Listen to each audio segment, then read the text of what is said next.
Bueno, ¿escuchan? Ah, están todos muteados.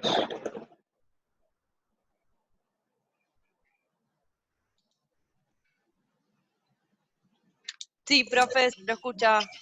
Bueno.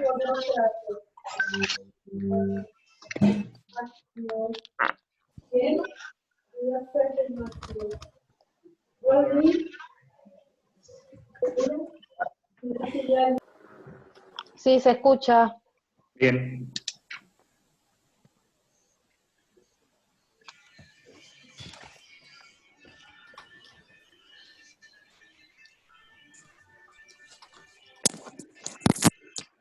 Bueno, empezamos, ¿sí? Los voy a mutear. Si quieren hacer alguna pregunta, levanten la mano o escriban algo en el chat. ¿Sí?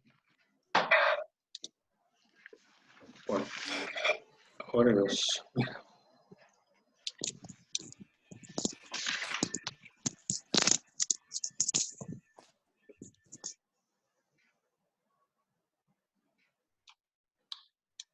Bueno, antes que nada, algunas aclaraciones sobre temas que hemos visto con anterioridad.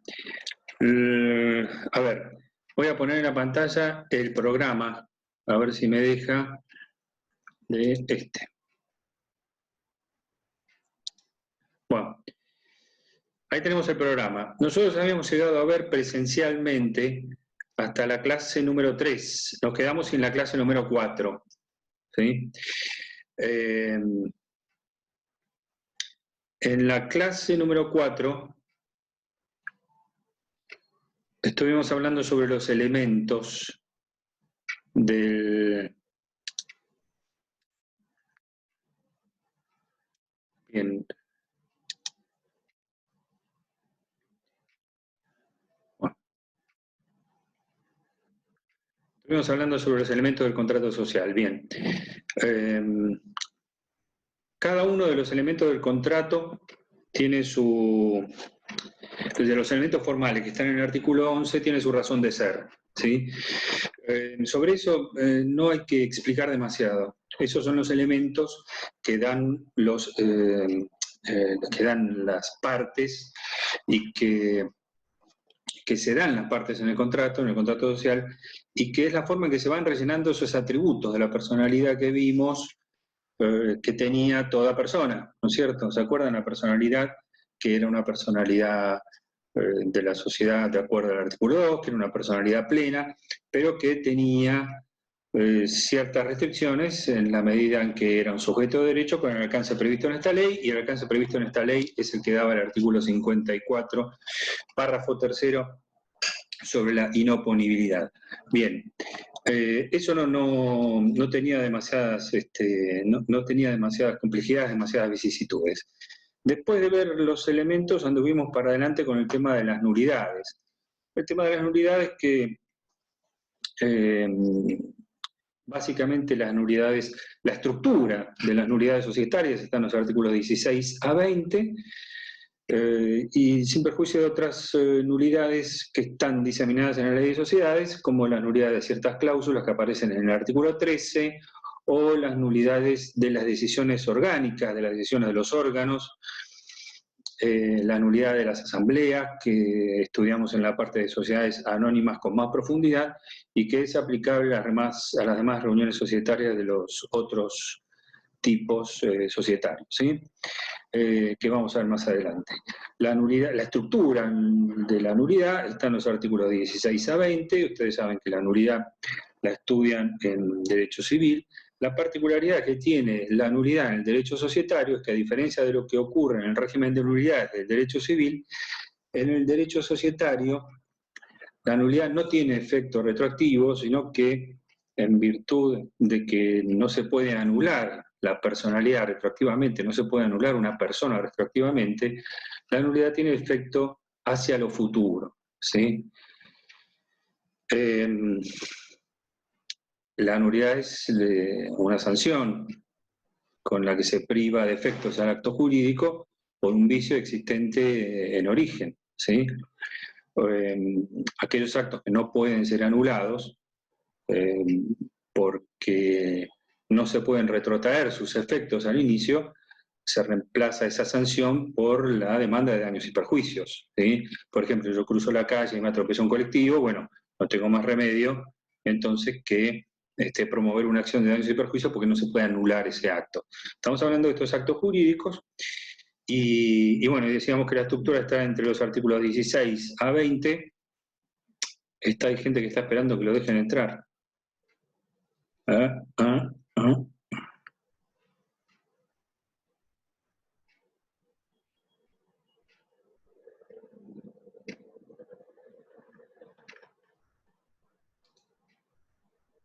Sí, yo puse admitir a todos, pero no sé.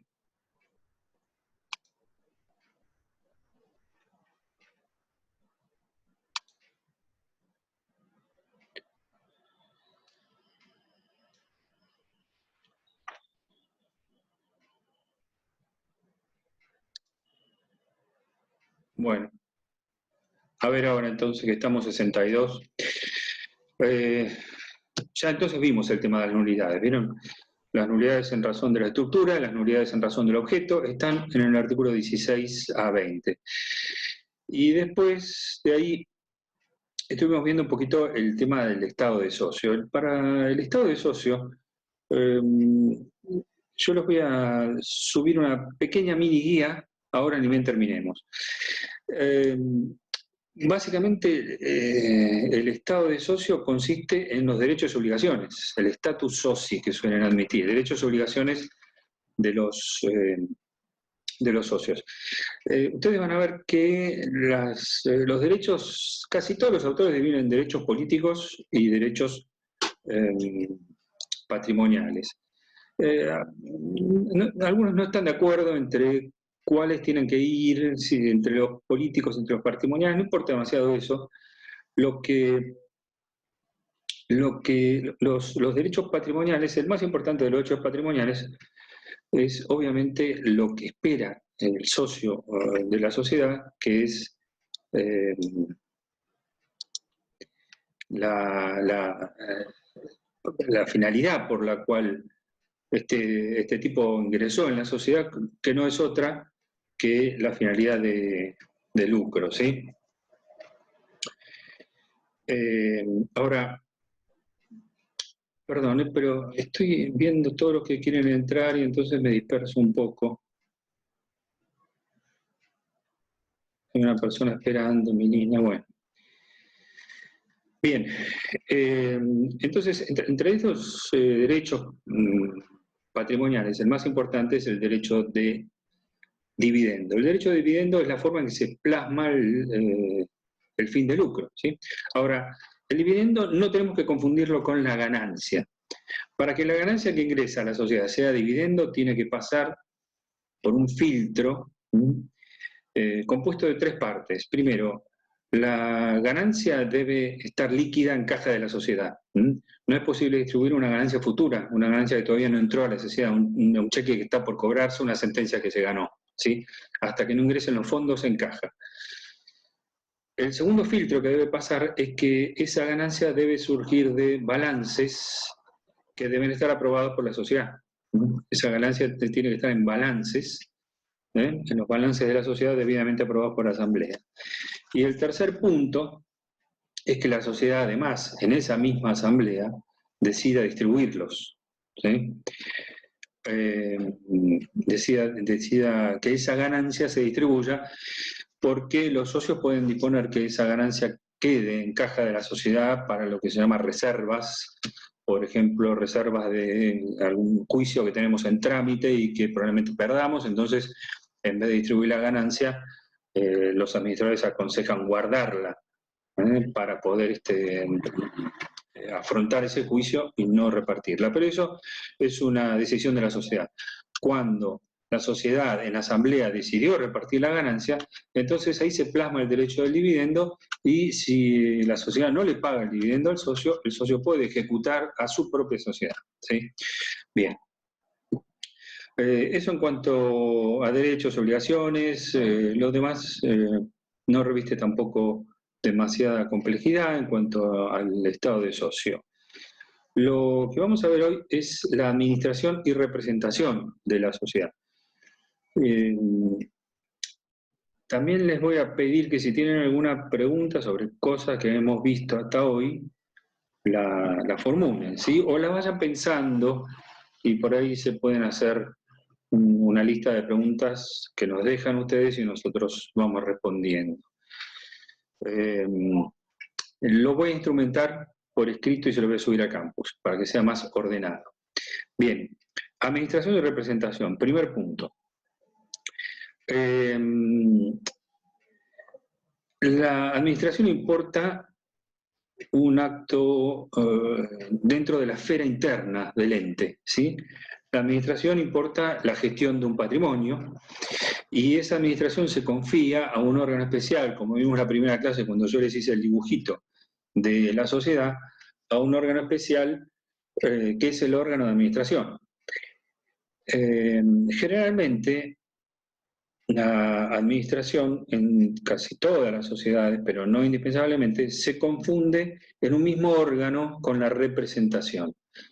Es decir, uno o algunos de los administradores a su vez son representantes, pero no necesariamente es así, porque en las sociedades anónimas se puede dividir la función. Alguno que sea representante pero que no sea administrador, y al revés. En general, en todas las sociedades tenemos el órgano que administra, y dentro de los que administran hay uno o algunos que a su vez representan a la sociedad. La administración es una gestión, es una función de gestión interna del ente. La representación implica una actuación en la esfera externa, cómo es que se mueve la sociedad dentro del comercio. El representante de la sociedad es el que puede obligar a la sociedad. Y fíjense que estamos hablando del administrador y no del socio. Puede ser que algún socio, de hecho los hay, tenga el 99% de la sociedad o el 100% en esas sociedades unipersonales, pero mientras no sea el representante de la sociedad, no puede obligar a la sociedad por más que tenga el 100% del capital social, ¿sí? El único que puede obligar a la sociedad es el representante societario. En las sociedades pequeñas, en la gran mayoría de las sociedades pequeñas, los administradores son los propios socios, ¿sí? ¿Por qué? Porque a los administradores hay que pagarles una retribución, ¿no es cierto? Además, los propios socios dentro de las pequeñas sociedades quieren ellos mismos llevar adelante la gestión. Bien, ¿cuál es la naturaleza jurídica del administrador societario? Es decir, ¿cómo se plasma desde un punto de vista jurídico esa relación que tiene con la sociedad? ¿Qué relación jurídica existe entre el administrador y la sociedad? Bueno, en algún momento algunos dijeron que era una locación de servicios, en otro momento se planteó si no era un mandato, y la verdad que no se pudo ubicar o que existía una relación laboral, no se puede ubicar estrictamente la funcionalidad, la naturaleza de las funciones que desempeñan esta gente dentro de ninguno de esos contratos. Es por eso que se creó una abstracción jurídica que es la doctrina del órgano.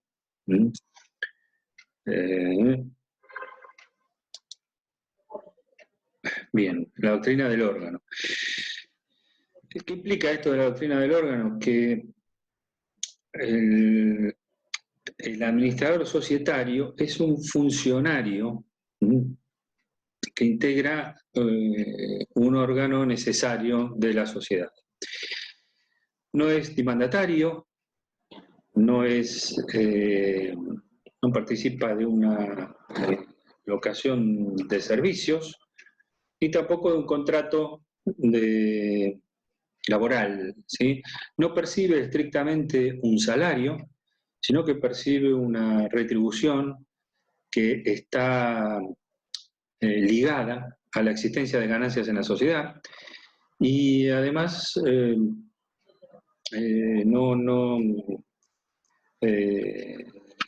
bueno, en definitiva tampoco ingresa dentro de la figura del mandatario y puede ser removido en cualquier momento sin expresión de causa y sin que tenga derecho a nada más que la retribución que le corresponde, que ya le digo que está matada, de acuerdo al artículo 261 de la Ley de Sociedades, a las ganancias que tenga la sociedad.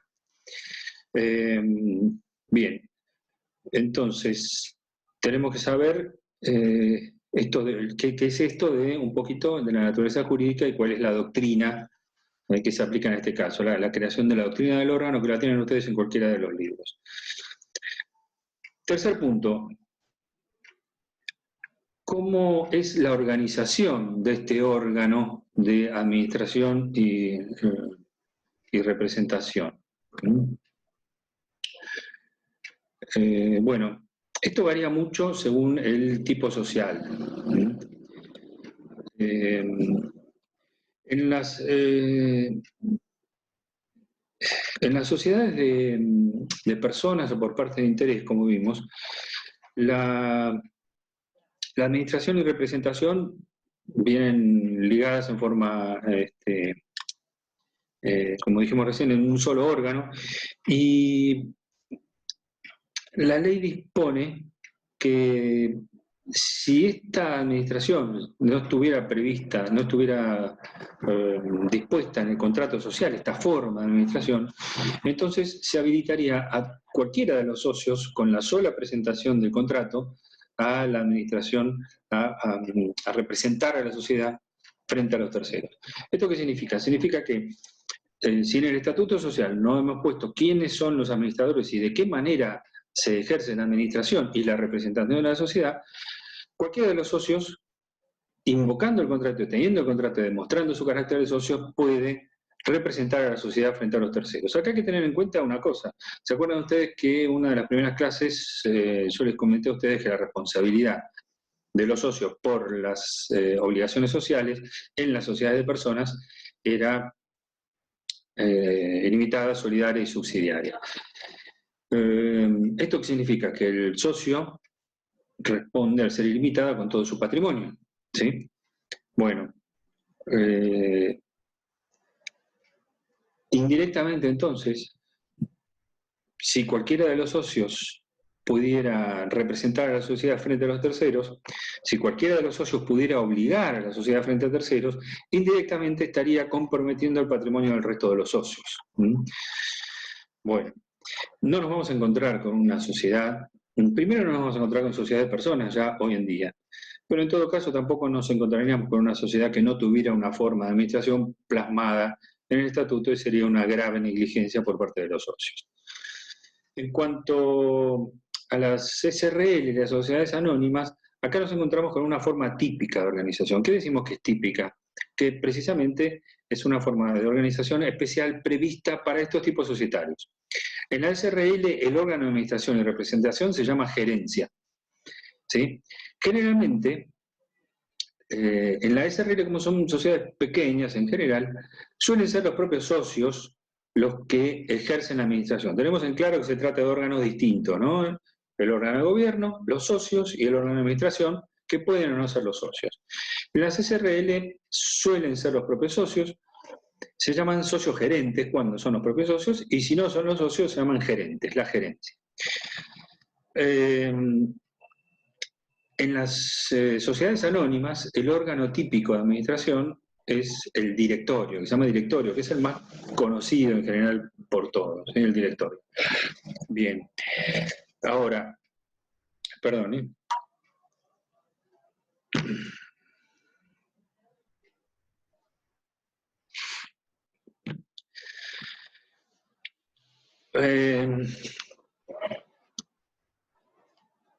En todos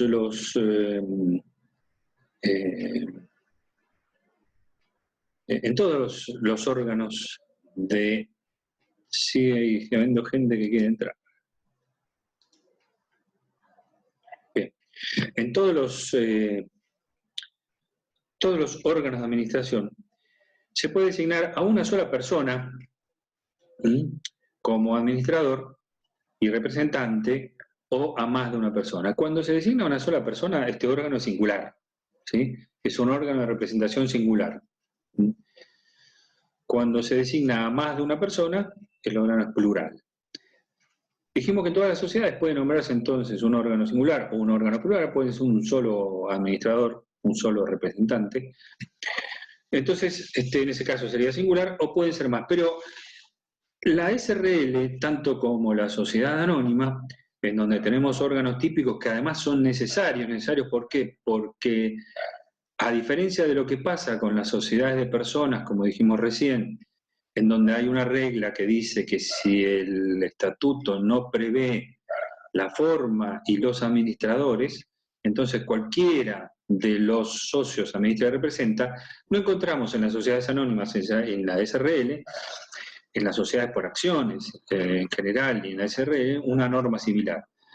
Esto quiere decir que esos órganos de administración, la gerencia como el directorio, son órganos indispensables, son órganos necesarios, la sociedad no puede funcionar sin ellos, y de manera tal que si no está previsto en el estatuto su funcionamiento, caemos en atipicidad, y entonces la sociedad, que antes por las reglas de la nulidad era nula, ahora pasa a ser sociedad no constituida regularmente, o sociedad de la sección cuarta que ya hemos visto, ¿sí? En esas sociedades, cuando la administración es plural, es decir, cuando hay más de un administrador, entonces es que tiene distintas formas de organización de esa administración, que vamos a ver en su momento. Simplemente les digo que en la SRL puede ser indistinta, conjunta o colegiada, ¿sí? Indistinta cuando cualquiera de los administradores puede, puede administrar, los designados administradores pueden administrar y representar. Conjunta cuando es necesario para representar a la sociedad más de una voluntad, más de una firma, si se quiere, ¿sí? Algunos contratos prevé para algunos actos que, por ejemplo, préstamos importantes, ¿no? Que estén suscritos por más de un administrador, ese es un administrador plural, no necesariamente por todos, ¿sí? Y cuando es colegiada funciona como funcionan los órganos colegiados, como funciona, por ejemplo, el Congreso, es decir, con un quórum necesario, una cantidad necesaria para poder sesionar, y luego que están sesionando las decisiones se adoptan por mayoría. ¿Sí? Esto lo vamos a ver con un mayor detalle, no es igual en las SRL que en la sociedad anónima cuando veamos los tipos sociales. Antes que me olvide, una cosa que yo ya les puse en el campus, es que nosotros hemos decidido, ¿sí?, que vieron que el cuatrimestre se va a extender hasta mediados de agosto. Bueno, nosotros hemos decidido que en vez de dar 2 clases por semana, como venimos dando, bajar un poco el ritmo a una clase por semana y bajar un poco el ritmo también con los prácticos para poder después ensamblar y que no nos sobre el cuatrimestre. ¿Estamos de acuerdo? Tocaron el timbre. A ver. Esperen un segundito.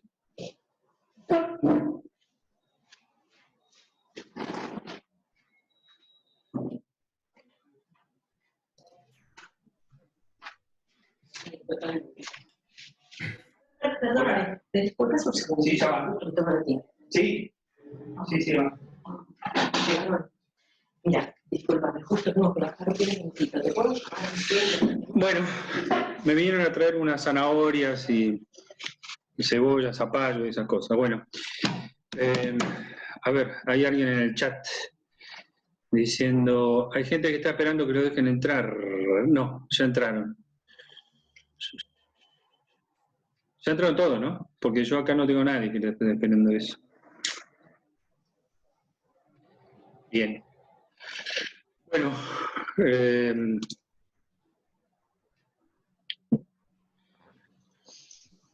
bien, vamos, entonces estábamos en el tema de la organización plural. Les había dicho que íbamos a bajar el ritmo a una clase por semana. Bien. Como cuarto punto, empezamos hablando de generalidades, luego de la doctrina del órgano, luego de la organización, y ahora como cuarto punto vamos a hablar de la designación y registración de los representantes. Los representantes de la sociedad, ahí veo que está el pavo de Guido también, y me parece que... Iba a tomar la palabra mientras recibías el pedido de la verdulería, pero volviste rápido, así que dije nada. Bueno, está bien. Si tenés algo que decir, decilo. Si va a ser una boludez, no. Me silencio. Bueno, listo, gracias. Bueno. Bien. Melissa is waiting, admit. Bueno. Designación. Esta gente, estos administradores y representantes, bla, bla, bla. Hablamos como administración y representación en un solo órgano, ¿sí? Dijimos que puede ser singular cuando es una sola persona o plural cuando es más de una persona. Ahora, estos tipos, o este tipo, ¿quién lo designa? Lo designan los socios, ¿sí? Los socios. Figuran, el primer órgano de administración de la sociedad figura en el estatuto.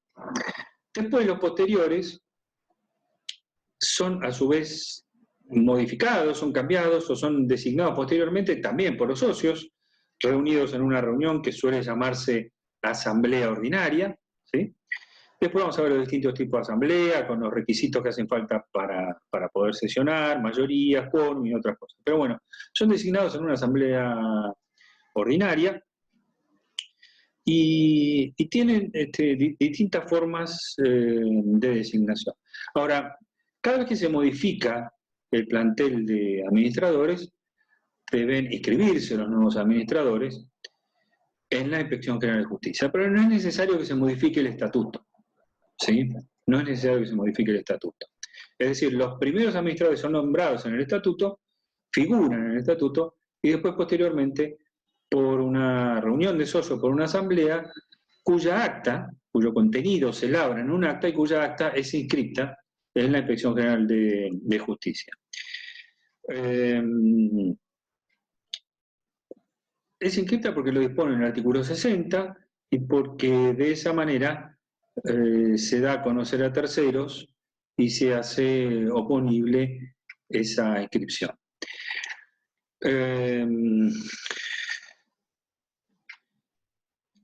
La carga de la registración de los administradores, de los nuevos administradores que se designe eventualmente en la sociedad, es de los propios administradores, del propio órgano de administración.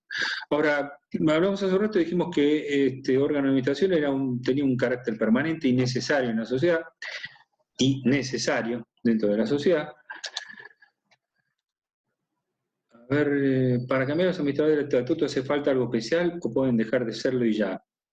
¿Por qué se podría modificar el representante? ¿Se puede instituir? Muy bien. Ahora vamos a ver, les dije hace un rato que como no son empleados, no tienen relación de dependencia, no tienen contrato que se pueda llamar mandato, locación de servicios, pueden ser reemplazados en cualquier momento, ¿sí? Entonces, como principio, tenemos, por ejemplo, el administrador Guido Celentano, que no lo queremos más, sin expresión de ninguna causa, simplemente nos reunimos y decimos, señor, usted, muchas gracias por sus servicios, váyase. No tenemos que expresar causas, salvo en algún supuesto especial que vamos a ver, y eso sí, se le paga lo que se le debe, ¿sí? Se le paga la retribución que se le deba, pero nada más. Entonces, en cualquier momento podemos nosotros cambiar de administrador porque no lo queremos más, porque su desempeño es un desastre, pues consideramos que es hora de que se vaya, por lo que sea. Nosotros somos los dueños de la sociedad, ¿sí? Entonces nosotros hacemos y disponemos sobre todo lo atinente de la sociedad y, por supuesto, sobre esos tipos que están, imagínense, administrando nuestro patrimonio. ¿Está? Bien.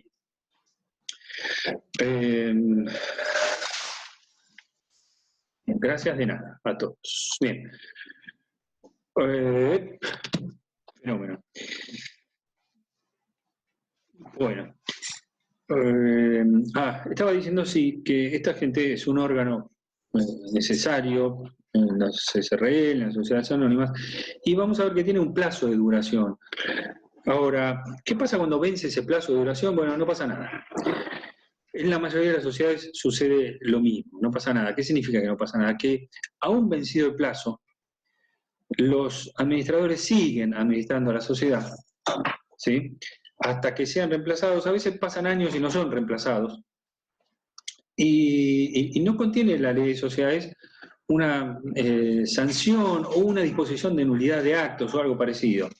Entonces, en las pequeñas sociedades, como juntarse, hacer una asamblea para designar de nuevo a la misma gente, que seguramente va a ser la misma gente la que siga administrando la sociedad, los propios socios que están administrando, genera gastos y pérdida de tiempo, inscripciones y demás, continúan administrando los mismos que están hasta que no sean reemplazados. El problema viene cuando es al revés, cuando es el propio administrador el que quiere irse. Ahí vamos a ver un poquito más. A ver, hay una pregunta. La carga recae en la sociedad y puede ser llevada a cabo tanto por los nuevos como por los salientes. Esto último para hacer su pública desvinculación. Bueno, esto lo está diciendo Camila, que tiene razón, pero sí quiero aclarar una cosa, que cuando decimos la carga recae sobre la sociedad, ¿qué es la sociedad? Es a través de su representante, ¿sí? Entonces, es los propios administradores, los nuevos, los recién designados, quienes deben inscribir esa designación o los salientes antes de irse, ¿sí? Bueno.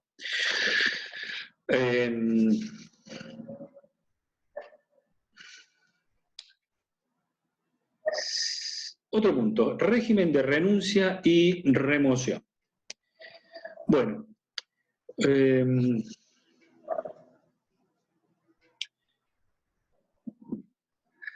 bien. El administrador societario, como dijimos recién, que no era ninguno de estos contratos que nosotros conocemos por ahí más de cerca, no tiene una relación contractual estrictamente, sino que forma parte de un órgano, la doctrina del órgano, es un funcionario de un órgano.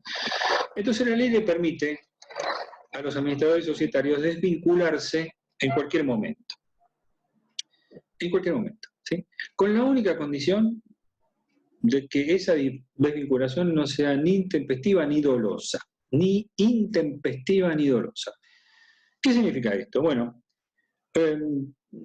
yo como administrador obviamente estoy administrando un patrimonio ajeno y tengo muchas y diversas responsabilidades. Por los motivos que sean, yo no quiero seguir teniendo responsabilidades en esta sociedad. No me gusta el manejo que se hace, no me gustan los socios, no me gustan los restantes administradores, entonces decido irme. Entonces simplemente presento mi renuncia en cualquier momento, con tal, ¿qué significa esto de que con tal que esa renuncia no sea intempestiva ni dolosa? Ustedes imagínense una sociedad que tenga un órgano de administración y representación singular, ¿sí? Una sola persona. Designar a una nueva persona para que represente a la sociedad es todo un procedimiento. En algunas sociedades menos detallado, en otras sociedades como en las sociedades anónimas más reglado, cuidadosamente reglado. Hay que llamar a una asamblea siempre, una reunión de socios. Esto no se hace de un día para el otro porque tienen que tener una cierta anticipación, hacer una publicación y demás. Entonces imagínense que llega a la sociedad una cédula de un juicio, de un pedido de quiebra que tiene que contestarse dentro de los 5 días, y el único que puede contestar esa demanda es el representante legal. Y el tipo dice, yo renuncio y me voy a la mierda. Perdón. Esa renuncia, ¿sí?, deja a la sociedad acéfala, sin nadie, sin ningún representante, porque dijimos recién, el socio, por más que tenga el 100%, si no es representante de la sociedad, no puede contestar la demanda. Entonces deja a la sociedad acéfala, ¿sí? Esa renuncia es intempestiva, es casi dolosa. Significa que después puede ser demandado por cuantiosos daños y perjuicios. Entonces, la renuncia en cualquier momento, mientras no sea ni intempestiva ni dolosa, hay que aclarar que en las SRL y en las sociedades anónimas esa renuncia debe ser aceptada. Debe ser aceptada si es un órgano plural primero dentro del marco de ese órgano plural, es decir, si es un directorio o una gerencia plural, los restantes administradores, directores o gerentes la aceptan, y si es un administrador singular, debe ser aceptada por la asamblea. Acá viene el problema inverso al que habíamos antes. Antes habíamos dicho, bueno, aunque haya vencido el plazo, permanecen en el cargo hasta que no sean reemplazados. Bueno, ¿qué pasa cuando el tipo quiere irse, pero no es aceptada su renuncia por los restantes administradores o eventualmente por la asamblea?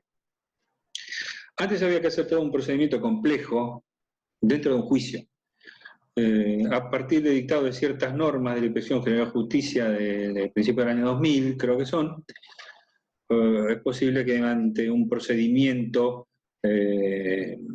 burocrático, pero mucho más sencillo, el administrador renunciante demuestre que ha notificado a la sociedad y que ha intimado a la sociedad para que se reúna a aceptarle su renuncia, y entonces llevando esas constancias a la Inspección General de Justicia, es posible entonces que la Inspección General de Justicia anote su desvinculación, y entonces así el socio, el renunciante, perdón, no el socio, sino el administrador renunciante, quede eximido de responsabilidad.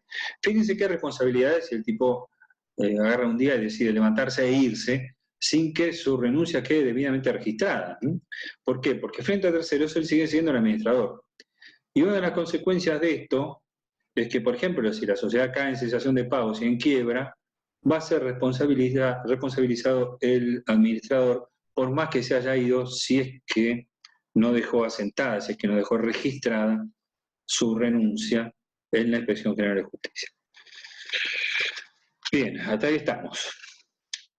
La remoción dentro de este mismo punto, vimos hasta acá lo que es la renuncia, y ahora vemos la remoción. Dijimos hace un rato que la remoción es libre sin causa, por la decisión mayoritaria de los socios, mayoría que debe adoptarse en una asamblea, en una reunión de socios, y que son mayorías en general para todas las sociedades. Para remover un representante, lo vamos a estudiar en su momento, pero es lo que se llama la mayoría absoluta, es decir, más de la mitad del capital social, o más de la mitad de los presentes en la reunión, basta para decidir la remoción del administrador. Al administrador siempre, dijimos recién, hay que pagarle la retribución que se le deba.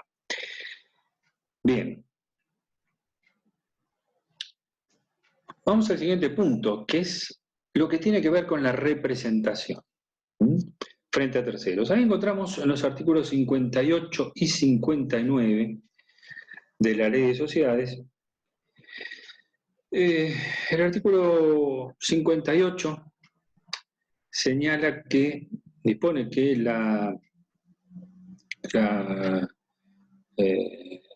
representante social obliga, designado por estatuto, no estatutariamente, designado conforme a lo que prevé el estatuto y eventualmente la Ley de Sociedades, obliga a la sociedad por todos aquellos actos que no sean notoriamente extraños al objeto social. que no sean notoriamente extraños al objeto social. ¿Se acuerdan cuando vimos los elementos del contrato social? Bueno, hay un elemento que es común a todos los contratos, que es el objeto, y hay un elemento, y ese objeto tiene una particularidad en materia societaria, se correlaciona con uno de los incisos del artículo 11, que nos indica que en el estatuto debe plasmarse cuál es el objeto social, que debe ser preciso y determinado, ¿sí? Y ese objeto social señala la esfera en la que debe moverse el administrador. ¿De qué estamos hablando?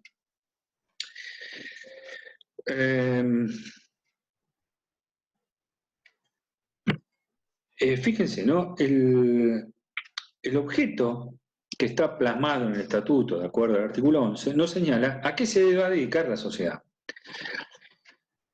Tiene que ser un objeto preciso, tiene que ser determinado, y la Inspección General de Justicia tiene normas que han ido restringiendo cada vez más objetos amplios, objetos demasiado amplios, a lo que específicamente prevé la Ley de Sociedades. Ese objeto nos señala a qué se va a dedicar la sociedad, ¿sí? Se va a dedicar a la distribución de combustible, se va a dedicar a comerciar artículos de librería, se va a dedicar a la actividad inmobiliaria, bien, a lo que fuere. Entonces esto ya nos señala que los administradores societarios van a, los que forman el órgano de administración y representación, se van a mover en su gestión del patrimonio interna y externamente a la consecución de ese objeto social, ¿sí? Entonces, si tenemos que nuestra sociedad se dedica a la fabricación de calzado, vamos a tener administradores que estén moviéndose dentro del mercado con la finalidad de hacer cumplir ese objeto. Entonces los tipos van a ir y van a comprar, qué sé yo, 15 toneladas de cuero, van a comprar madera para los tacos, van a hacer la publicidad necesaria para hacer conocer nuestro producto, ¿sí?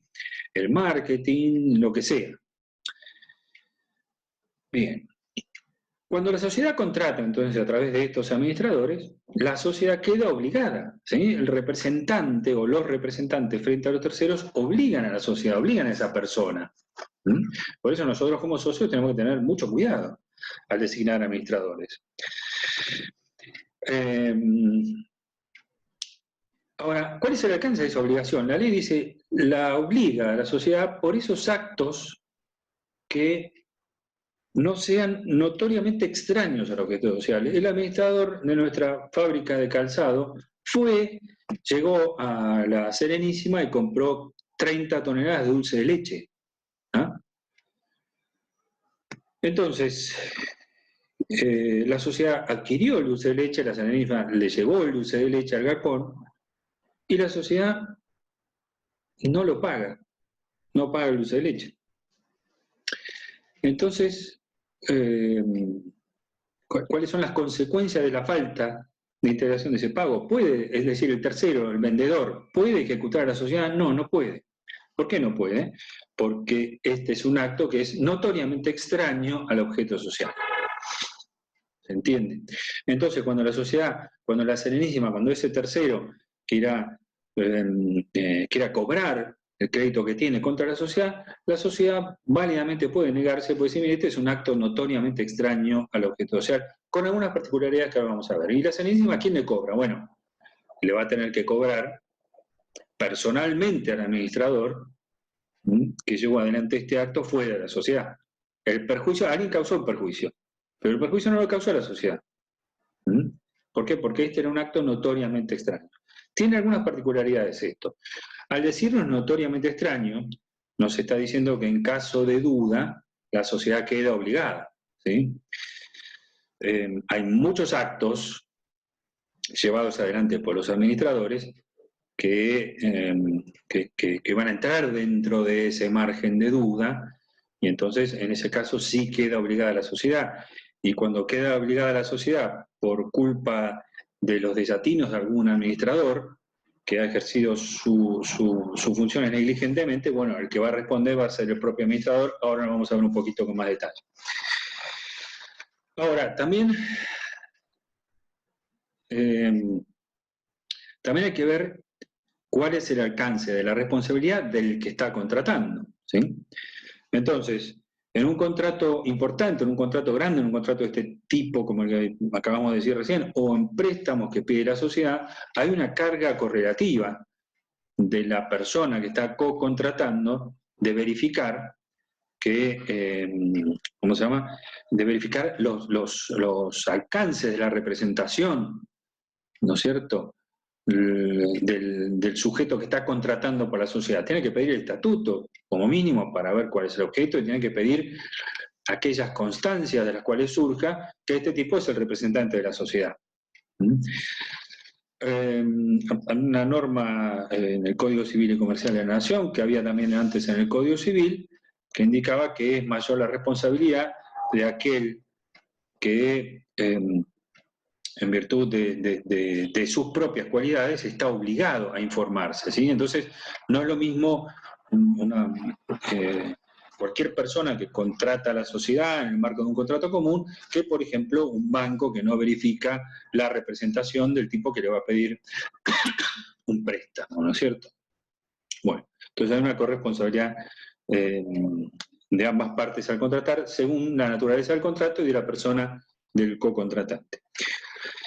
Pero ese es nuestro principio, ¿eh? No queda obligado por actos que no sean, por actos que sean notoriamente extraños al objeto de sociedad.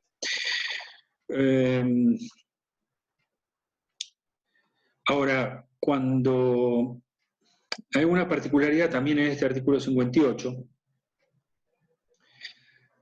que se los explico de esta manera.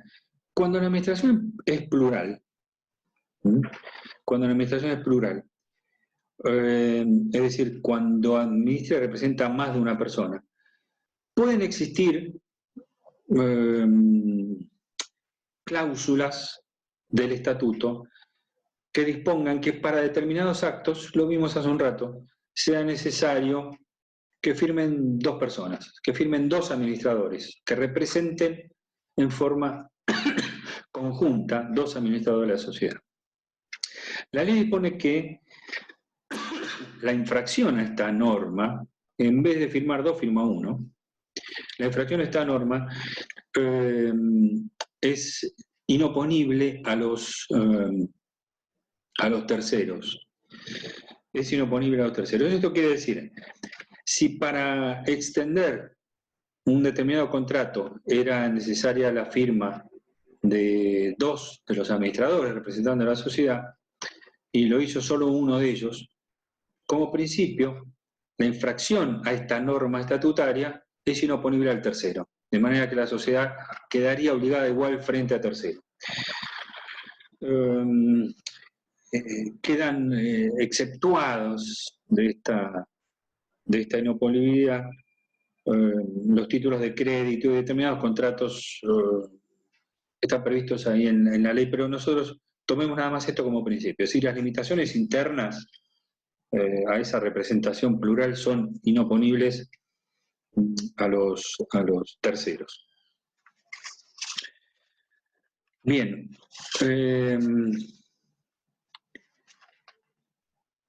¿Cómo se integran estos órganos de administración? Están integrados por... A ver, pregunté, ¿eso encuadraría? No encuadraría en la doctrina de la apariencia, que ahora lo vamos a ver. Esperamos un poquito, para. La doctrina de la apariencia ahora lo vemos un poquito, pero son tipos que no están en los papeles. Ahora lo vemos. Es decir, que no figura como un administrador legalmente inscrito. Ahora vemos un poco. Pero antes una cosita. Este órgano de administración está integrado por personas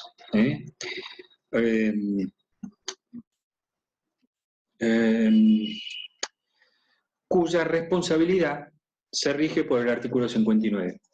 Y el artículo 59 es un artículo que nos indica que, primero, nos da un estándar al cual debe ajustarse la conducta de estos...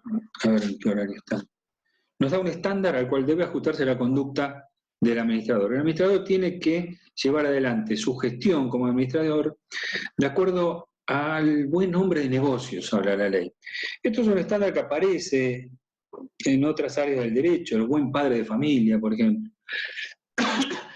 Y está bien que así sea, porque la calidad de un buen hombre de negocios va variando en el tiempo, ¿sí? Va variando en el tiempo de acuerdo a las vicisitudes de cada sociedad en particular. No me refiero de la sociedad civil en particular, ¿sí? No es lo mismo un buen hombre de negocios hoy que hace 20 años, por ejemplo, ¿sí?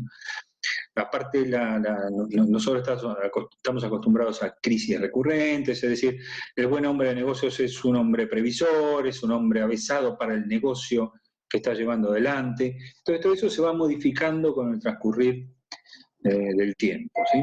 Ahora, ¿qué pasa cuando se infringe esta regla? Es decir, cuando el administrador no administra bien, como debe. Entonces debe responder. ¿Y cómo responde? Bueno, responde en forma ilimitada, con todo su patrimonio. No nos confundamos, no es un socio, ¿sí? Es un administrador, está ejerciendo la función de administrador. ¿Por qué le digo? Supongamos que yo soy un socio de una SRL. Y digo, bueno, el socio de la SRL responde con el aporte que hizo a la sociedad. Perfecto. Si es administrador, ¿sí? Ese mismo socio es administrador, nos olvidamos de su carácter de socio para hacer hincapié en su carácter de administrador. ¿Qué es lo que ha hecho como administrador? Ha mal administrado. Entonces, a todo aquel mal administrador debe rendir cuentas, rinde cuentas de una forma especial, a la sociedad y responde con todo su patrimonio como administrador, no como socio, que es otra cosa, ¿sí? Bueno, cuando es más de un administrador, responden en forma solidaria. Todos los administradores solidarios, ¿se acuerdan que eso lo vimos cuando hablamos de la sociedad de personas?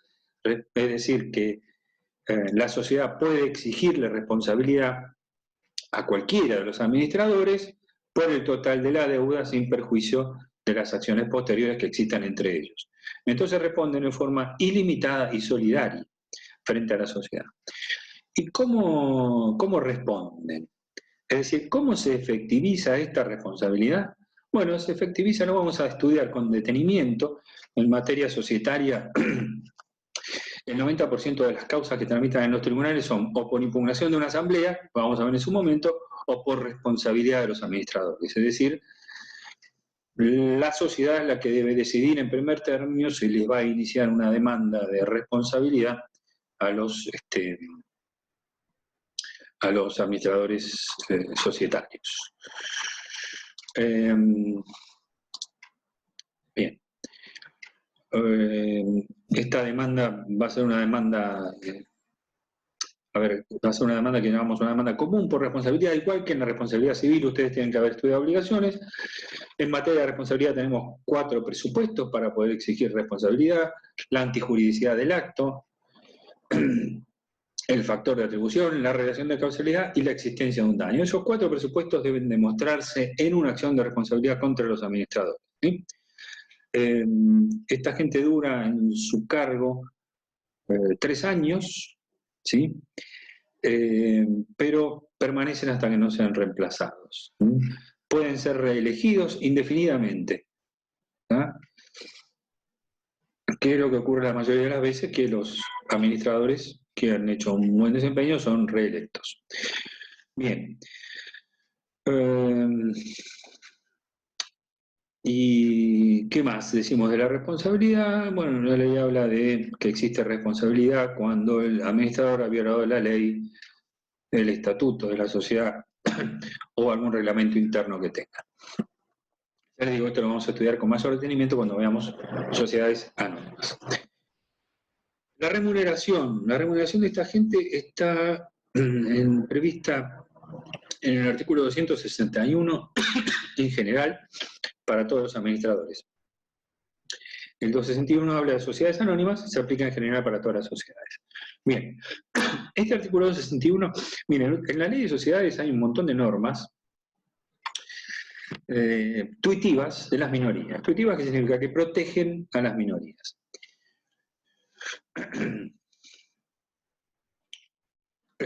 Una de estas normas es este artículo 261. Yo no sé por qué cuando pongo Speaker View me aparece Camila tomando algo en Nueva York, en vez de verme a mí mismo. Pero bueno, verme a mí mismo tampoco es placentero, así que voy a poner a todos. Bueno, hay una serie de normas, decíamos recién, que protegen a las minorías. ¿Por qué? Porque hay veces que las mayorías tienden a abusar un poquito.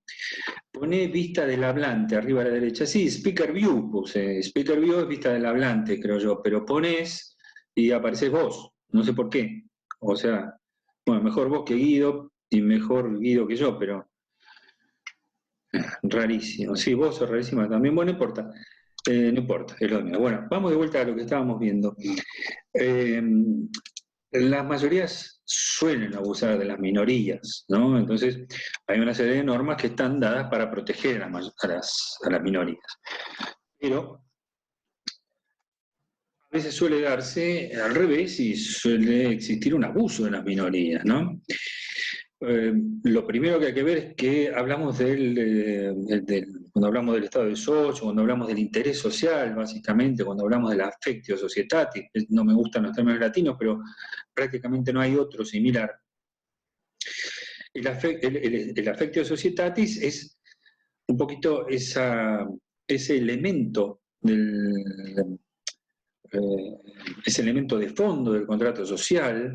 Ustedes vieron que los elementos en el concepto de sociedad está en el artículo 1 y ahí encontramos los elementos de fondo del contrato social. Los elementos de fondo del contrato es el mismo que el de todos los contratos. Los elementos de fondo del contrato social los encontramos en el artículo 1. Pero en el artículo 1, que es cuando una o más personas, falta ese elemento que es el affectio societatis. El affectio societatis es un elemento muy particular. ¿Por qué? Porque en principio parece una pavada, porque uno dice, bueno, el affectio societatis es una manifestación de la voluntad del socio de ajustarse a este contrato, ¿sí? Cuando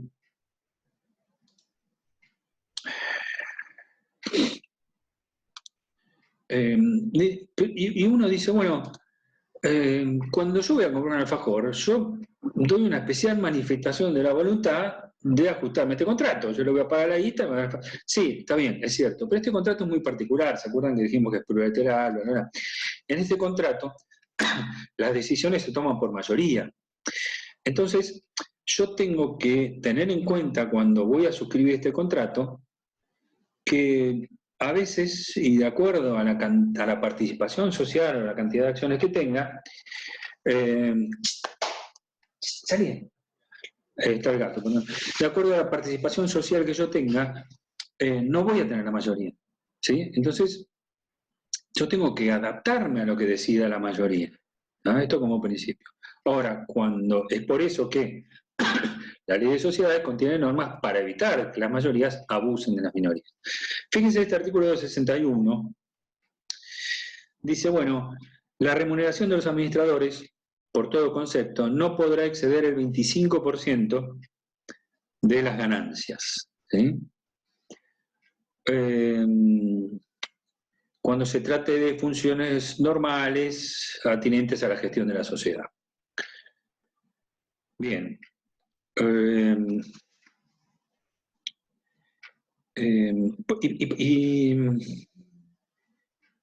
¿Por qué hace falta poner un límite? Porque fíjense lo que pasa, lo que puede pasar, lo que pasa muchas veces. Supongamos una sociedad pequeña donde tenemos 3 socios. Papá, yo y el tío, ¿sí? El tío lo convencieron para que pusiera algo de plata.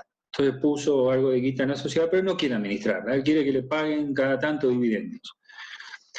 Y papá y yo también, además de ser socios, somos los que administramos la sociedad, ¿sí? Entonces, luego de un tiempo de marcha de la sociedad, papá y el tío se pelean, ¿viste? El tío no sabe muy bien por qué no le dan ganancia, qué sé yo, pim pum. Y entonces, como papá y yo somos socios mayoritarios, cuando llega la asamblea que va a decidir el pago de las ganancias, decidimos que no va a haber distribución de dividendos y mandamos la plata a una reserva. No, reserva para futuros juicios, ponele. Entonces no se distribuyen dividendos. Entonces ustedes dirán, bueno, lo cagamos al tío, pero también se joden ustedes dos, ¿sí? Bueno, está bien, pero como nosotros somos administradores de la sociedad, nos fijamos una retribución muy por arriba del 25%, del 50%, ponele, de las ganancias. Entonces estamos sacando por un lado lo que no podemos por el otro y estamos abusando de la minoría. Para evitar esta situación, es un ejemplo un poco burdo, pero bueno, para evitar esta situación es entonces que se pone un límite, que es el 25% de las ganancias por tareas comunes. Por supuesto que cuando queremos, que suele pasar también, salirnos de ese 25%, entonces decimos, bueno, estos administradores han excedido sus tareas comunes y entonces le damos más plata y entonces ahí terminan todos en tribunales. ¿Sí? Bien. Es un ejemplo nomás. 2 puntos nos quedan. ¿Cómo es que estos administradores societarios rinden cuenta de su gestión?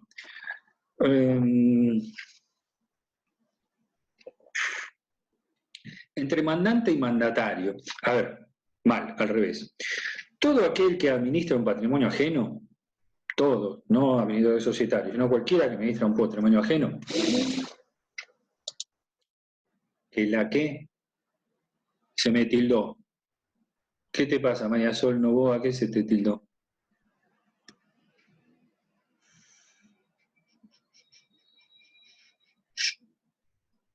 Y no sé, desde que empezamos dije muchas cosas, pero vamos de vuelta. Empiezo de vuelta, pará. Ahora vamos a hablar de la rendición de cuentas, ¿sí? La rendición de cuentas de los administradores. Los administradores están... ¿Por qué? ¿Por qué vamos a hablar de esto? ¿Por qué?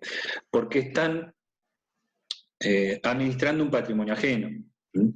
Todo aquel que administra un patrimonio ajeno, un negocio ajeno, no son administradores societarios, tiene que rendirles cuentas a quien le ha encargado el negocio. Por ejemplo, muy típico en la relación entre el mandante y mandatario, el mandatario, a quien se le ha encargado el negocio, tiene que rendirle cuentas al mandante. Y hay todo un procedimiento de rendición de cuentas, tanto en el Código Civil y Comercial de la Nación como en el Código Procesal. Ahora, estos señores son administradores de un patrimonio ajeno, no es el patrimonio de ellos, sino de los socios. ¿Cómo le rinden cuentas a los socios? No le rinden cuentas ni por el Código Procesal ni por el Código Civil, sino de una forma cuidadosamente arreglada que está en la Ley de Sociedades. A medida que avanza la gestión social, la gestión de los administradores deben ir confeccionando esa rendición de cuentas, que es lo que finalmente se denomina los estados contables, que van a ver una clase que es la clase que viene. Por suerte no la tengo que dar yo, sino que le toca a Jorge, porque es aburridísima, y además porque a Jorge le encanta. Los estados contables, ¿sí? que se componen de varias partes, no son solo los balances, se componen de lo que se llama la memoria, los balances, estado de resultados, cuadros anexos y notas, y el informe del órgano de fiscalización final. Toda esa rendición de cuentas debe hacerse al menos una vez por año y ponerse una vez por año a disposición de los socios que se reúnen en una asamblea y que aprueban esa rendición de cuentas particular o que no la aprueban. ¿Sí? Esta es la forma en que los administradores sociales rinden cuenta a los socios mediante estos estados contables que deben tratarse cada vez que lo disponga el estatuto, pero al menos una vez por año, indispensablemente. Bien, nos van a ver la clase del martes que viene. Lo último que vamos a hablar es aquello que dijeron hace un rato sobre la doctrina de la apariencia. ¿Qué dijo Candela Aznar, si no me equivoco? sobre la doctrina de la apariencia. Bueno, ¿qué es esto de la doctrina de la apariencia? Bueno, vamos a hacerlo sencillo.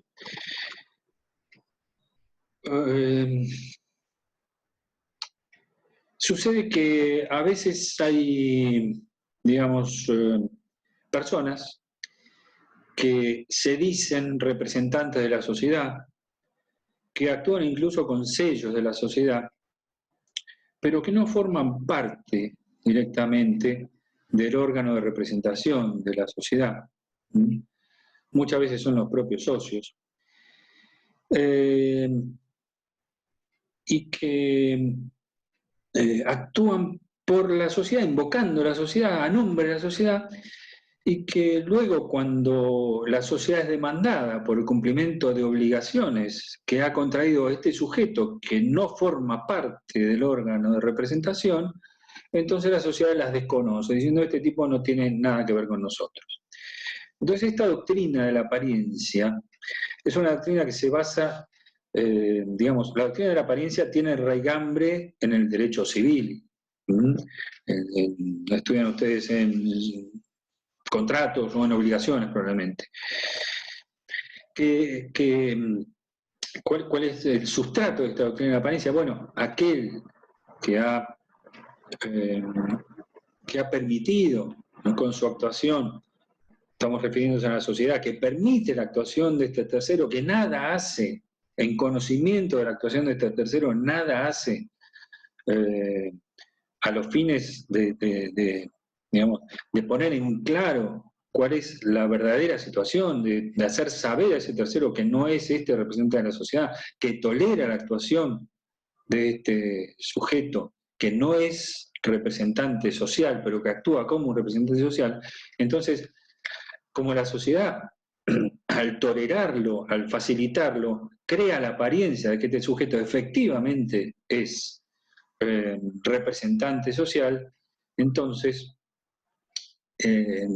la sociedad va a quedar obligada, si es que el tercero ve insatisfecha su crédito y decide demandar, o su obligación, y decide demandar a la sociedad. Es un supuesto que hay que tomarlo con pinzas, hay que probarlo. Hay que probar que este tercero actuó por la sociedad sin tener representación, que es una prueba más o menos sencilla, pero además hay que probar que la sociedad toleró la actuación de este tipo o la propugnó, ¿no es cierto?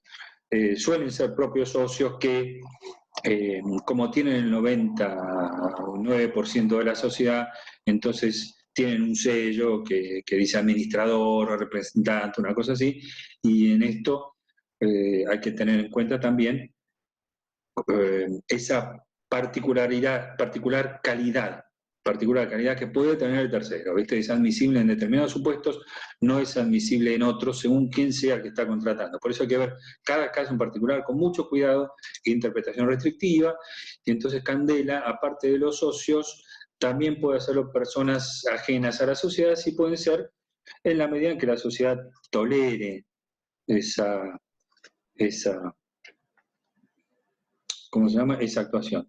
Si habría alguna diferencia con la institución del socio aparente, sí, porque este sujeto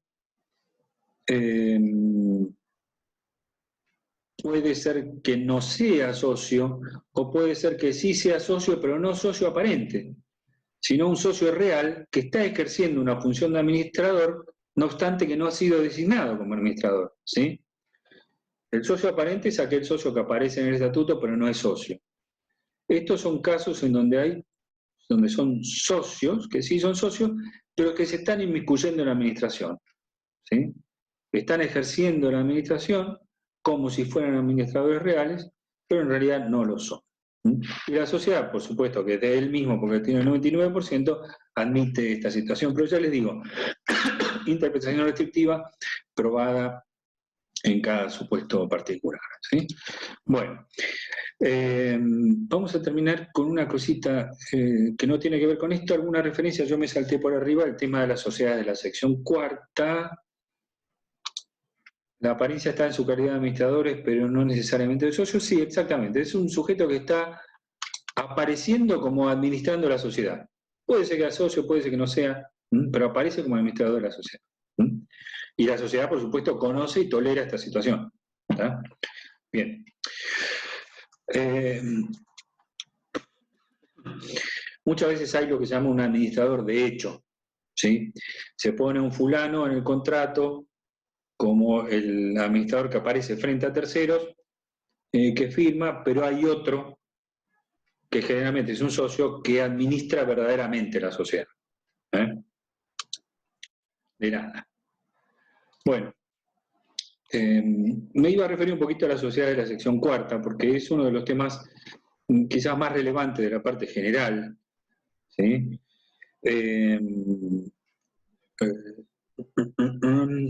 Son esas sociedades que no están constituidas regularmente.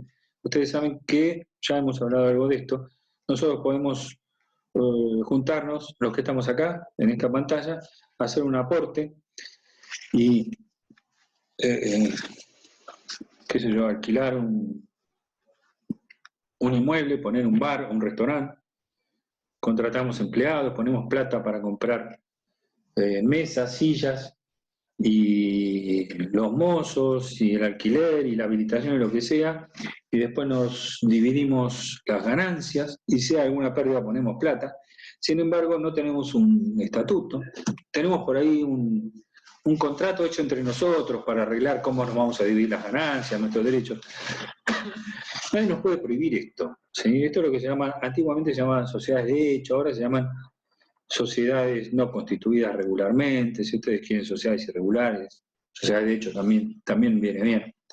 Funcionan como una sociedad, aunque no están regularmente constituidas. La cuestión que siempre hubo sobre esto, que no puede ser prohibido, ¿sí? Es la ley debe reglarla, porque si bien todos por una cuestión de seguridad jurídica queremos que las sociedades se escriban sus estatutos y sus estados contables y demás, esta actuación conjunta de personas en el negocio no puede ser prohibida. Viene el derecho de ejercer el comercio y del derecho de trabajar, que vienen de la Constitución Nacional. Entonces la ley debe tolerarlas, pero les impone algunas condiciones particulares, ¿sí? Antes de la reforma de la ley era muy dura, ¿sí? Los socios eran responsables en forma ilimitada y solidaria, pero no subsidiaria, o sea que podían demandar directamente al socio. Ahora los socios son responsables en forma simplemente mancomunada y en partes iguales, ¿sí? Frente a terceros. A ver, ¿responden con todo su patrimonio? Sí, responden con todo su patrimonio, pero hasta la parte que le corresponde dentro de la sociedad.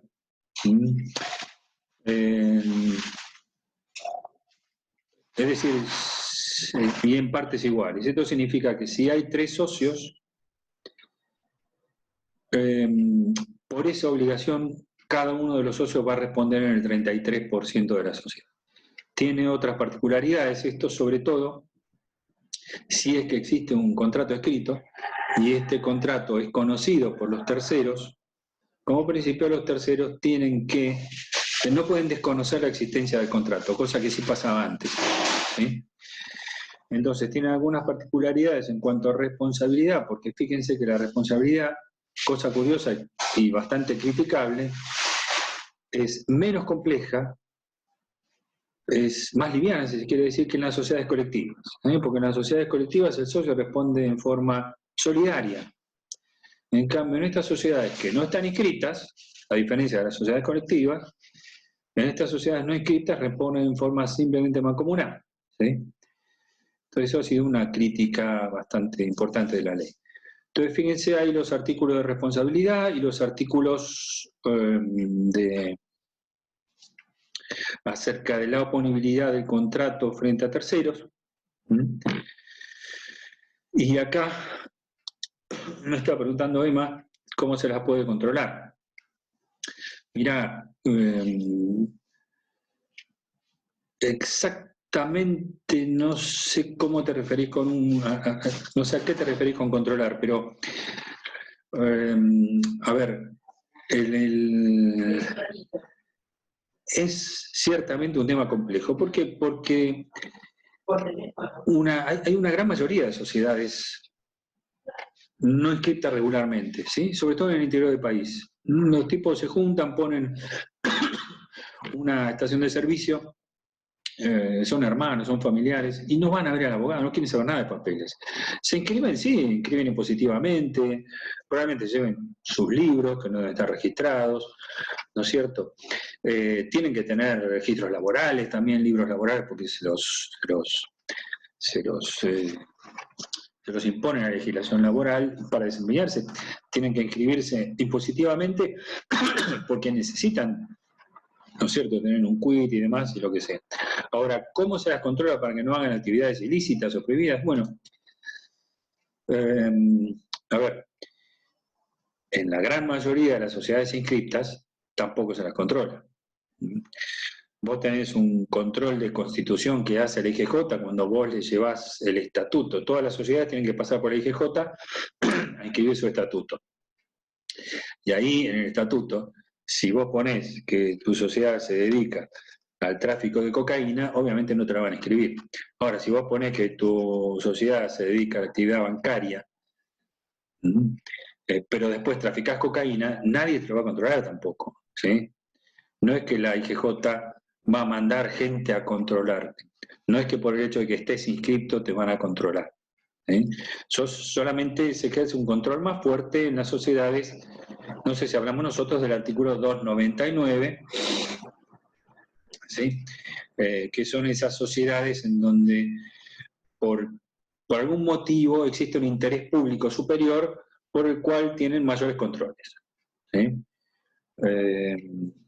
Sociedades que hacen ahorro público y sociedades que tienen algún objeto particularizado, como por ejemplo los bancos, las aseguradoras y demás. De nada. Estimados, si quieren hacer preguntas, hagan todas las que hagan. Ahora les voy a subir algo breve sobre el estado de socios, simplemente para que lo lean y sobre qué puntos insistir un poco más. Me parece que esto de administración y representación no tiene demasiada dificultad. JJ, Sí, en falta de intervención judicial, ¿querés que lo demos? sí, lo voy a dar. Ah, ok, no, yo por si faltaba. No te creas que me había olvidado y la puta madre. Bueno, a ver, pará. Acá dice, no entendí lo del administrador de hecho. Martina. Y después Jeremía. Primero Martina.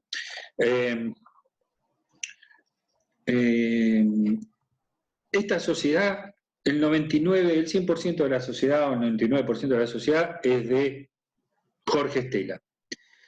Pero Jorge Estela no quiere aparecer como administrador de la sociedad. Entonces lo pone a Santiago Lorenzato como administrador de la sociedad. Ahora, él no quiere aparecer como administrador, pero es el dueño de la sociedad, ¿sí? Entonces, Lorenzato va y firma lo que le dice Jorge Estela, mientras Jorge Estela administra la sociedad. Es un administrador de hecho, no legal, porque no está inscripto, ¿sí? También le cabe responsabilidad en su caso, en su momento. ¿Estamos más o menos? Después, el manual de Nissen, cuando habla de la designación en menciona la utilización del sistema anglosajón de voto acumulativo. Mirá, sistema anglosajón de voto acumulativo. Nosotros vamos a hablar cuando veamos sociedades anónimas sobre el voto acumulativo. Solo te voy a decir esto ahora. En aquellas sociedades donde existe un directorio, un órgano de administración plural, mediante un procedimiento especial matemático, la minoría societaria puede tener alguna representación en ese directorio, ¿sí? Dijimos entonces que acá impera el principio de las mayorías. Esto quiere decir que al directorio lo nombra la mayoría. Bueno, en algunos supuestos, mediante el sistema de voto acumulativo, la minoría puede nombrar a alguno de los administradores. Por ahora nos quedamos con eso, ¿sí? Bien, la intervención societaria. Y con esto, 6:20, más o menos 6:30 terminamos. Bueno, ¿qué es lo que pasa? Bueno, pongámonos en este caso. A clase especial de voto acumulativo, lo lamento. Bueno, después lo veremos cuando veamos Océano. Bueno, rápido, pongamos en este caso. Yo soy socio de una sociedad y estoy viendo, y no soy administrador, y estamos viendo cómo respondería el derecho y cómo respondería el administrador real. Sí, señor, responden ambos en forma por mal desempeño, es decir, el administrador de hecho está haciendo algo que no le corresponde y el administrador designado legalmente también está haciendo algo que no le corresponde, que es no administrar, ¿sí? Ambos responden. Vamos rápido a ver si terminamos este tema de intervención. Les digo, si tienen preguntas, me las hacemos de una forma especial que les voy a pedir, les voy a subir después al campus. Soy socio de una sociedad, pero no soy administrador. Estoy viendo que el administrador está haciendo todo tipo de dislates, ¿sí? Todo tipo de tropelías. Y yo no quiero que siga administrando este tipo. Entonces, como socio tengo la facultad de pedir que se lleve adelante una asamblea para removerlo, poner a otro, lo que sea. Pero es muy probable que este administrador, que ha sido designado por la mayoría societaria, esté en connivencia con el socio mayoritario, entonces la asamblea ni siquiera me den pelota si la pido, o si se lleva a cabo y yo pido la remoción del administrador, la mayoría me diga que no.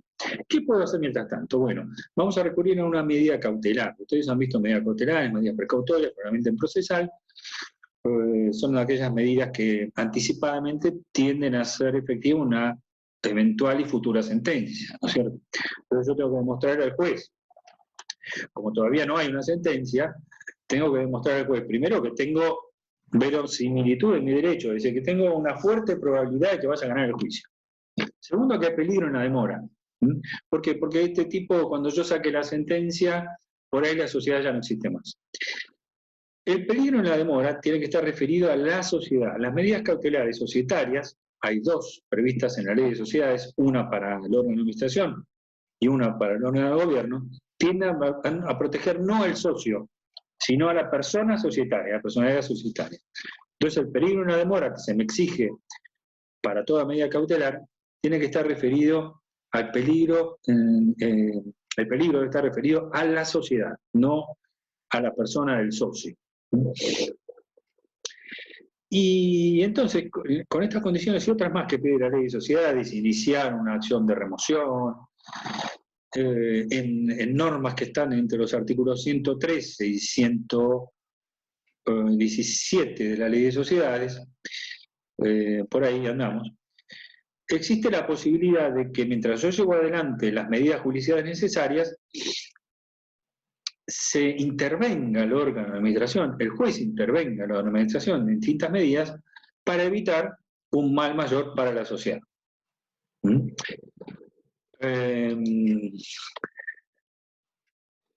Entonces, el sujeto que pide la intervención tiene que acreditar que su carácter de socio, tiene que acreditar su legitimación para poder pedirla, no cualquiera puede venir y pedir la intervención. No solo el socio, también en ciertos supuestos restringidos la Inspección General de Justicia puede pedirlo.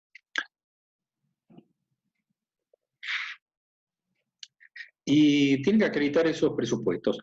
Es decir, pedir una demora, que inicia una acción de remoción de los administradores, la verosimilitud del derecho.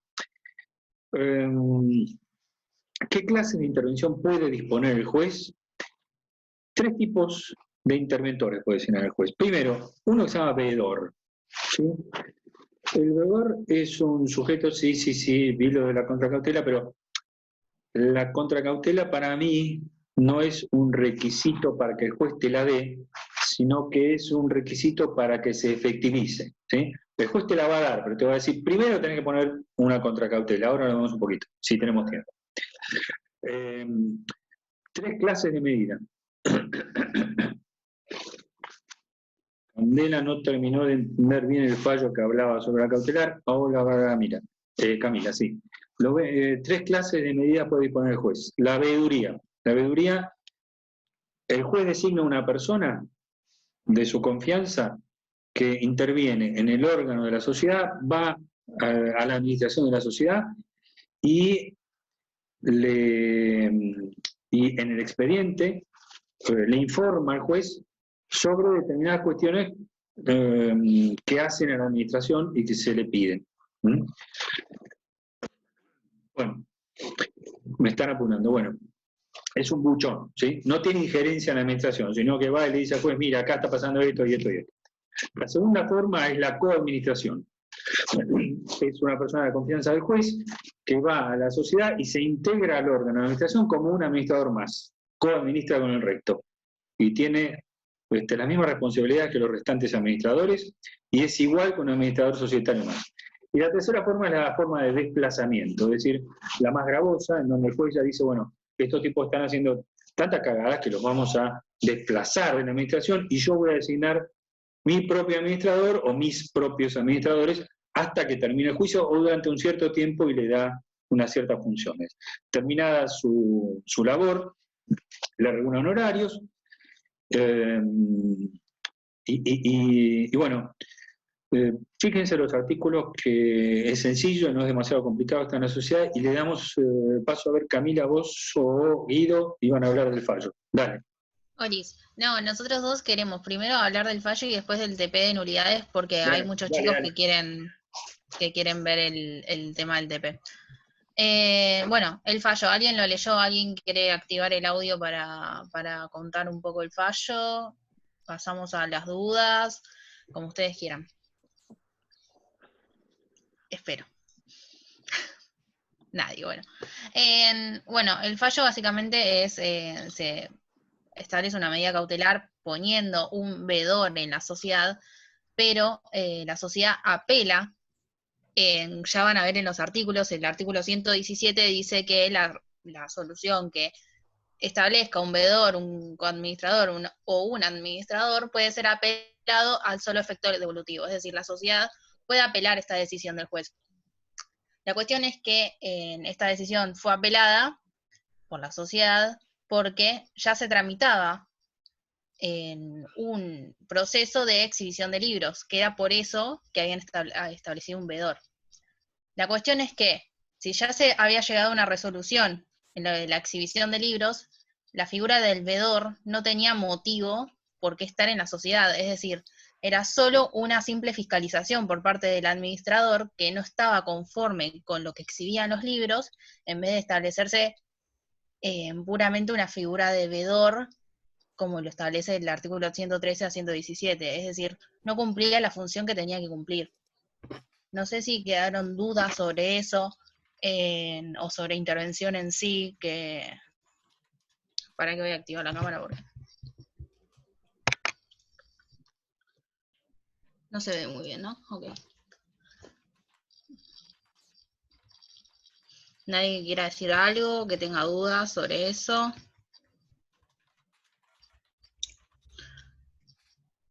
Ok. Guido, si querés activar la cámara y vemos sobre lo del TP. Vale.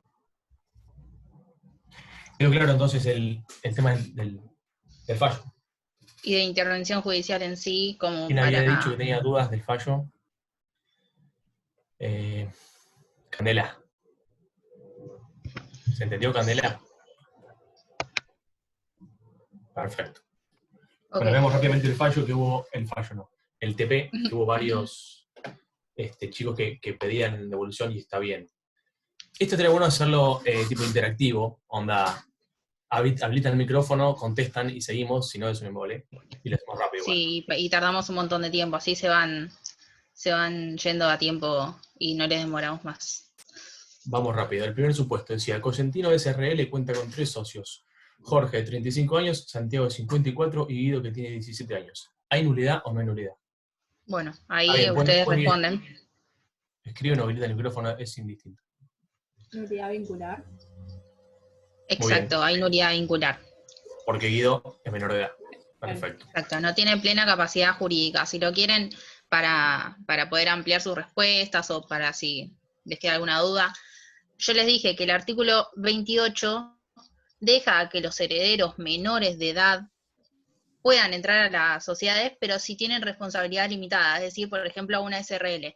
Y se habla solo de socios herederos, no se habla de constituyendo sociedades, o sea, así que, en principio, ese contrato es nulo por nulidad vincular.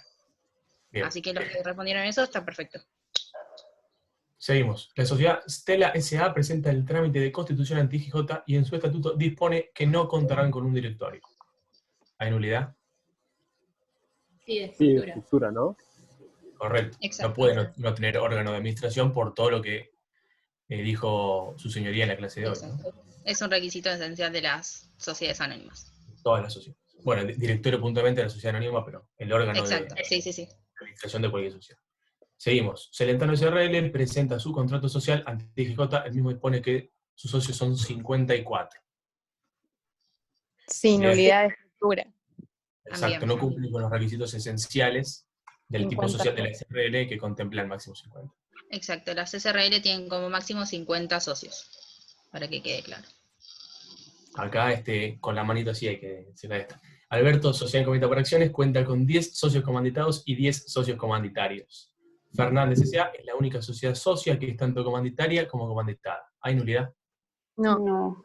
No, porque Está bien, la Sociedad en Comité por En Acciones. esa hubo un montón de dudas y preguntaron un montón en el grupo.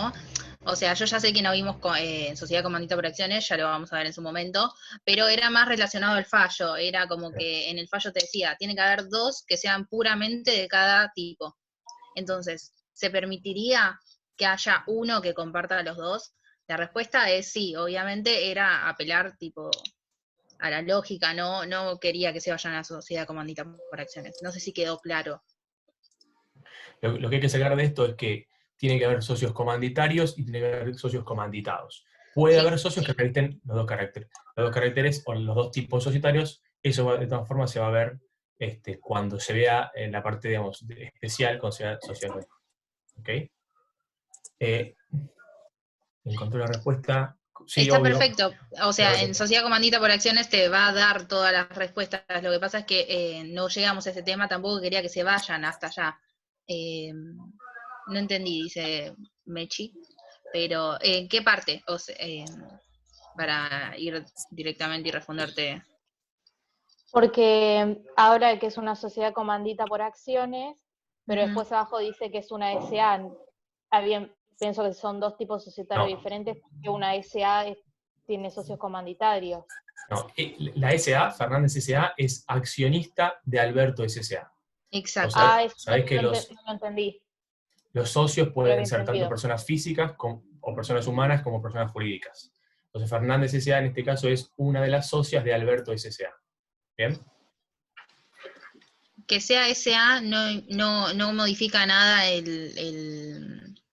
el caso en sí. O sea, pueden ser, como dijo Guido, personas físicas como personas jurídicas. En el caso de que sea, no sé, Cristina o socia de los dos, es lo mismo. O sea, puede. No importa que seas persona jurídica o física. Correcto, Facundo. Eso tranquilo que lo vamos a ver igual en la segunda parte, pero sí, el socio que es tanto comanditado como comanditario va a tener la responsabilidad solidaria y limitada. Hay algo que dice JJ siempre, que para acordarte, el comanditado es el que está cagado, porque responde con todo. Lo dice JJ, me lo enseñó él. Así que nada.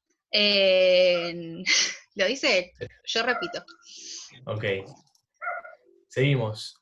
ICBH SRL es una sociedad que busca su inscripción en DGJ, su objeto es la actividad bancaria. ¿Hay nulidad? Sí, nulidad Sí. objetiva.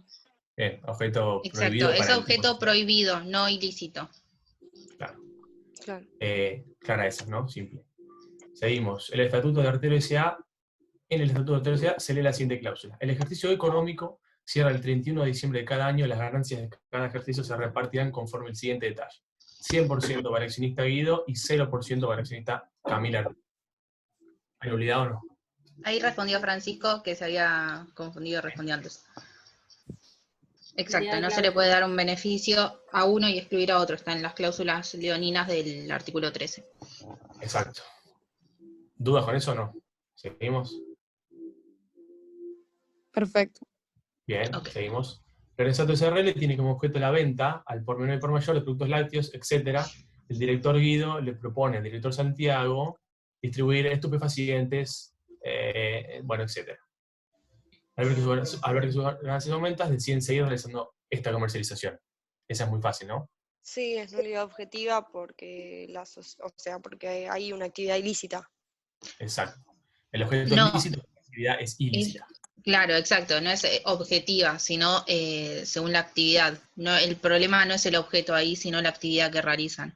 Claro, o sea, la actividad es ilícita, pero el tipo de nulidad no es objetiva. Está dentro de Es, esas. ok, Es no, nulidad listo, está objetiva dentro de... por actividad ilícita. A eso está iba. bien, no, está bien. Para catalogarla y dividirla, digamos, doctrinariamente, por así decirlo, está dentro Claro. de las objetivas, pero Sí. hay que esa distinción, que es No objeto quería que ilícito quede con como que el actividad. objeto estaba mal. No, A exacto. eso apuntaba. En el estatuto está todo bien, dice que el objeto es de distribución de productos lácteos, pero lo que en realidad hace la sociedad es ilícito. Perfecto. JJSA presenta su estatuto ante el IGJ, en el artículo 2 se Pará, lee... Gui, preguntan cuál es la diferencia entre objeto ilícito y objeto prohibido. El objeto ilícito, básicamente, es el que no es permitido por la ley, digamos, venta de estupefacientes, no sé, asesinato por encargo. Ahora, el objeto prohibido es cuando no coincide con el tipo de sociedad que estás adoptando. O sea, el objeto es lícito, pero no va con la sociedad que estás adoptando. Por ejemplo, el banco tiene, la actividad bancaria tiene ciertos requisitos porque, bueno, necesitan un resguardo para los terceros. Por eso solo puede ser sociedad anónima o cooperativa. No sé si se entendió. Mirá, Listo, perfecto. escuchame una cosita. Hay ciertas sociedades que obligatoriamente, de acuerdo al objeto que tienen que tener un tipo social, ¿sí? Por ejemplo, un banco tiene que ser una sociedad anónima. Si encontrás un banco formado como una sociedad colectiva, ¿sí? Entonces ha infringido esa regla, entra dentro de lo que es objeto prohibido, pero es objeto prohibido en razón del tipo social, ¿sí? Para ese tipo social no puede tener ese objeto. ¿Estamos de acuerdo? Entonces vos fíjate que las consecuencias de esos tipos, los otros dos son supuestos de ilicitud. Es por eso que se disuelve la sociedad y no se le devuelve el sobrante a los socios. En cambio, en este caso, ellos han sido negligentes porque confundieron, no ha habido dolo. Entonces, el sobrante se devuelve a los socios. Bien. Seguimos. El socio Santiago, que fue quien aportó la fábrica donde desarrolla su actividad habitual la empresa, fue encarcelado por homicidio. ¿La nulidad?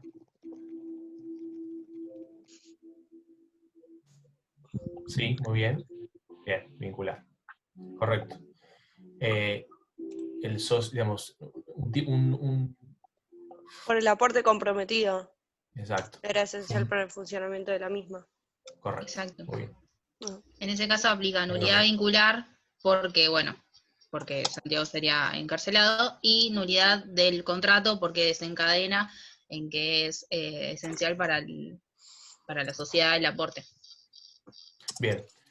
En el estatuto de El Koala S.A. se lee la siguiente cláusula. Resultado del ejercicio. Independientemente de los resultados de cada ejercicio, el accionista Stella S.A. gozará de dividendos por 30.000 pesos finalizado cada ejercicio.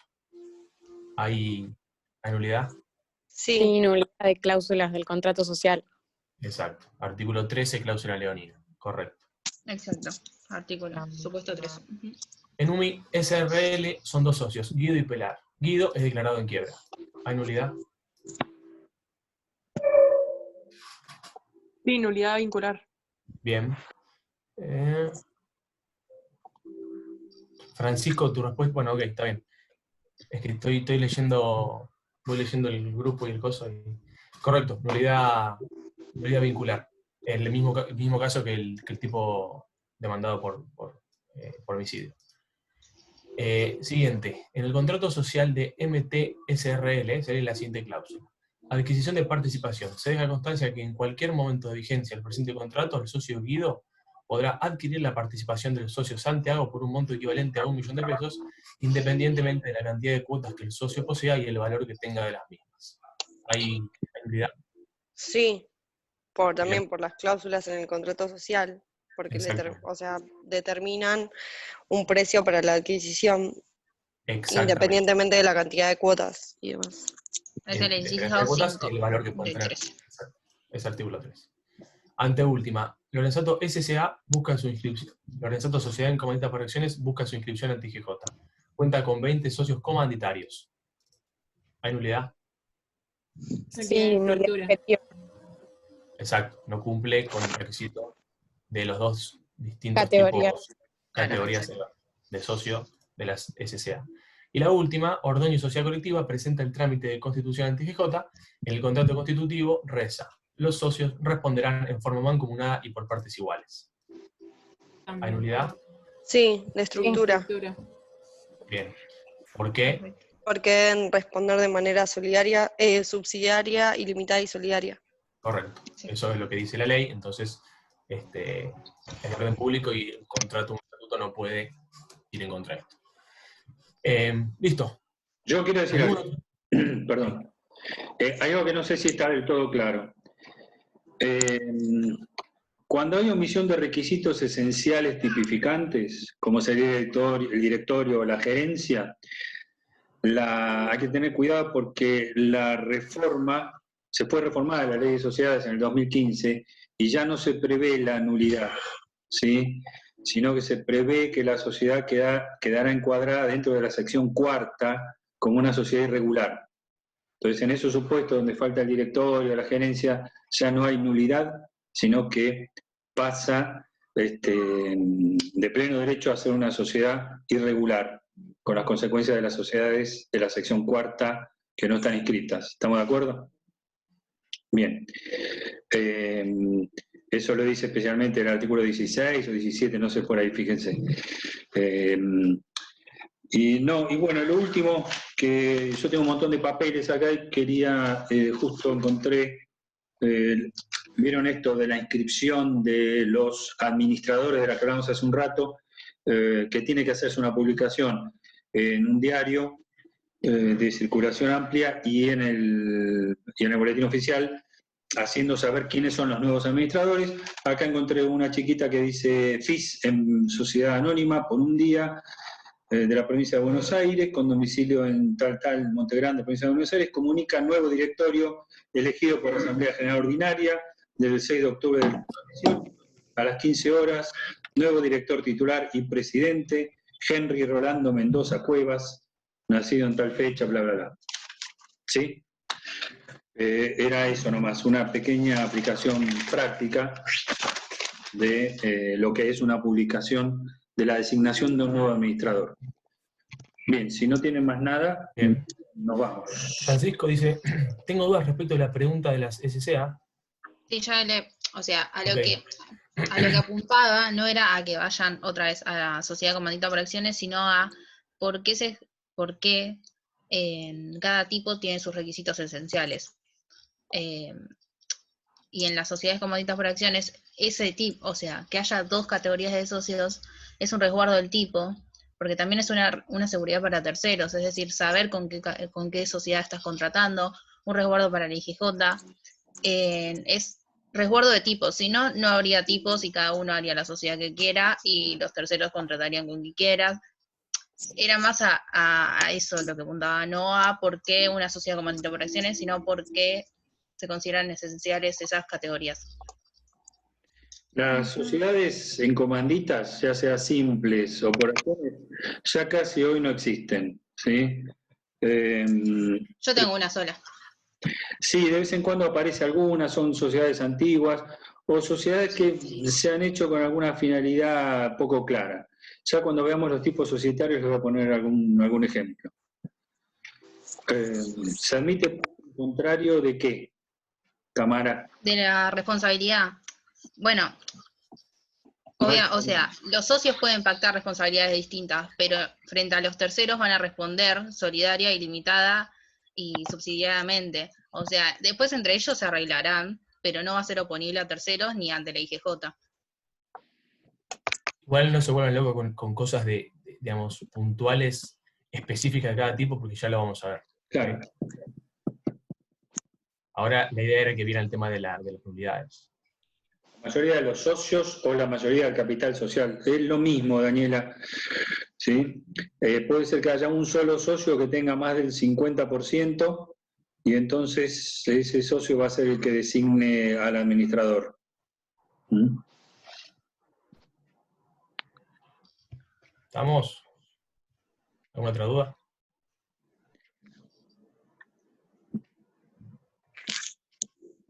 Está bien. Bien, no importa.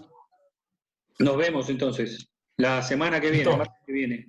¿Está? Ya mandamos la Bueno, invitación y muy todo. bien. Adiós. Chau, JJ. Chao. Chau a todos. Chao. Nos vemos.